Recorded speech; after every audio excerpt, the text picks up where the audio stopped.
So today we're going to talk about something really important. The kids.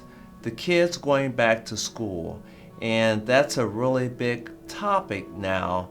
And I think that we need to get a little bit more information to the parents. And that's what we're going to talk about today. So, to date, we have really concentrated on the adults and if we were positive and what our symptoms were as adults and what we should be doing and when we should be tested. And now that it's time to go back to school, the children are being considered. So I want to talk about some facts that parents and teachers and school systems alike should really kind of take into consideration when we're handling the little kiddos. The CDC did a study, a recent study, and one of the facts that came out of that study was that children are an infectious vector.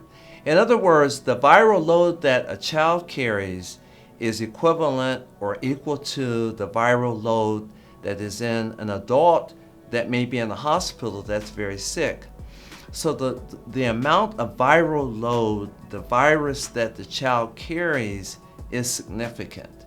And that means that that child has the same likelihood of shedding that virus to another person as an adult would. So as a parent, I know as a parent that I'm very concerned about that because so far I haven't really had to be concerned because the kids have been kind of sheltered over the summer. They haven't been out, they haven't been around other kids. It's been the adults we've been out with the mask and hand washing and making sure that our kids are protected as much as we could against the virus. And now back to school, part-time, 2 days a week, not going back, virtual, what have you.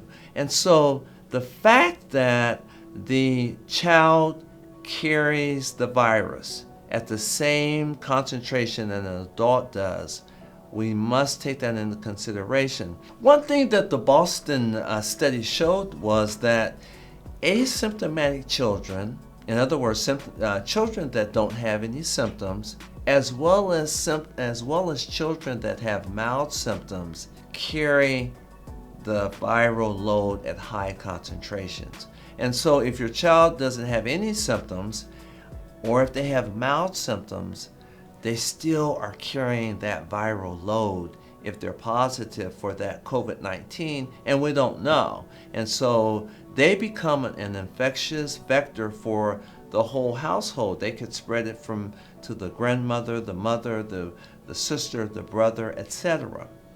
What are the symptoms that you see with the child? 57% of the kids in the Boston study showed fever to be a high.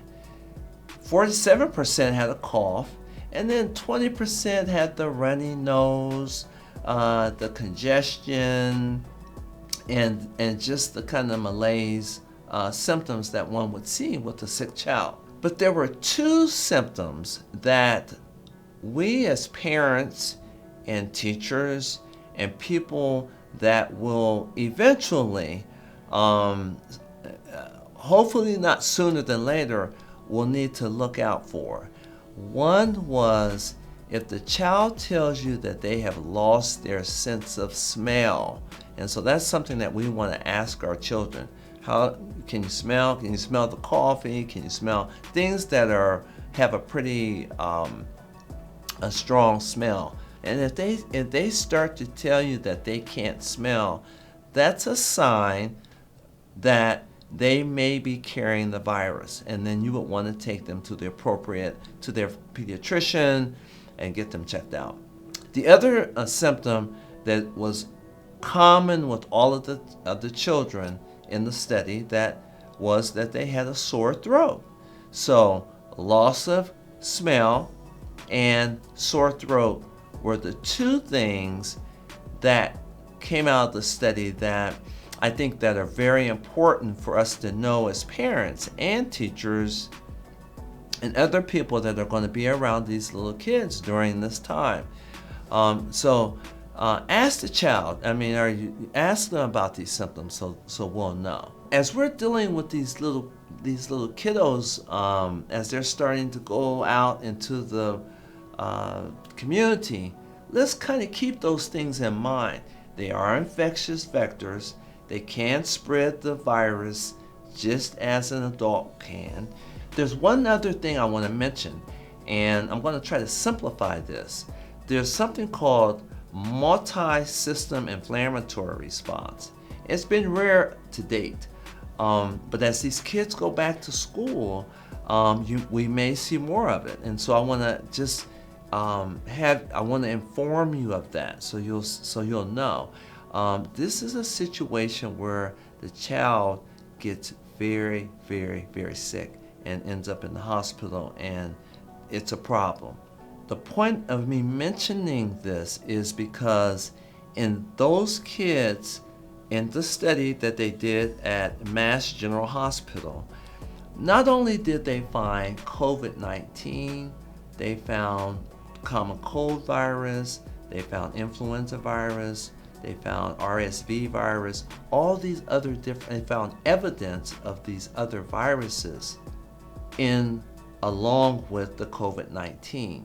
And so as I think about children going back to school, of course, if they're in a classroom or a small classroom of any kind, any size, with multiple children, and they're carrying possibly different viruses, we don't want the kids to contract multiple viruses and then end up with this multi-system inflammatory syndrome and end up in the hospital.